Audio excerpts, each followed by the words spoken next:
Tripura Hostia Kirong, Raida Krika, Shalbruno Hastini, Kring Tayo, Brio, Botajapuni, Rompre Shampre, Klaizapuni, Ohaika, Mobati, Patio, Double Engine, Habani Joravo, Hastini, Hamkani Kok Hadapono, Fiava, Tonka Shabakajak, Tonka Shantone Lukro, Obahano Koksha Motoka, Tripura Protest Congress, Okoksha Pushkotani Tangshelo, Agortola Kaja Kadamo Himbotok, the Haste Police, Ozamari, Havano, Gerableka, Tripura Protest Congress, Asali Himuto Pubakar, Agori Robinto Shutabashi Buskanishimi, Himbui, Akaura, Rototoma, Haste Naimutani, Ozama, Havanogo, Tangi Katong, Proleka, Aramanjaka, Emila Shudi Baburban, Protest Congress in Casco, Ashish Shah Kobi, Protest Bully Congress in Casco, Sharbani Kush, Chakraborty Akoshang. You can't call thief a thief. Don't I have the right to call a dacoit a dacoit? These people are enjoying power, looting the public exchequer, doing nothing for the common people. And I have to call them saint. Is this what democracy stands for? Each and every day murder, rape, gang rape, arsoning, looting, all things are taking place. There is complete lawlessness. Police, silent spectator, they are dancing to their puppets, dancing to the tune of the government. This cannot be. Even the armed junta is facing the heat. So we are now taking up to the streets in protest against the lawlessness of the state of Kerala. Thank you, sir. We protest specifically about the lawlessness in the state, particularly the violence against women. So it is about law and order issue in the state. This is the main mudda, correct? So if the state lawlessness is bad, it is really lawless, if the law and order situation is bad, then I think the entire state is in a problem. And I think it is a structured violence by the state.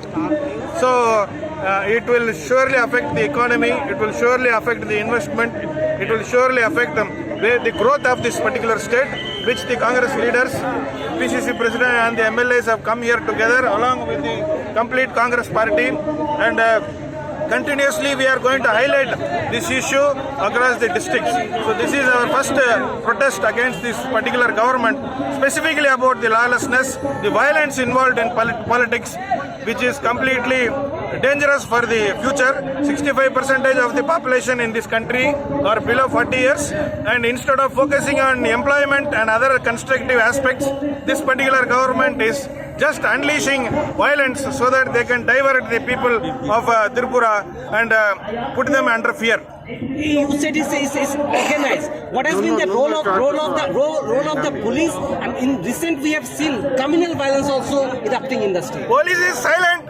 While police is just keeping quiet, you can ask our MLAs and the PCC President. They will be able to tell you very specifically where the police has been quiet. Instead of the police acting for the people, police is completely with the government, like what it was during the Britishers' time. This police has been established during the Britishers' time to safeguard the people and government. But today, instead of safeguarding the public, they are again safeguarding the people who are in power, and they are trying to carry forward their agenda of looting this country, looting this state. There are unstoppable incidents of atrocities on the women and the school-going children. Yeah. What do you react about this? What? How do you see into this? This entire protest is against that.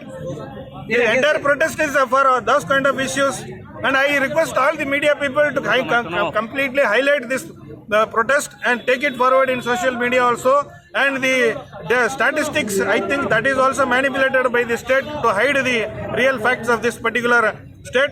So I think we will be continuously taking this issue in all the district level also.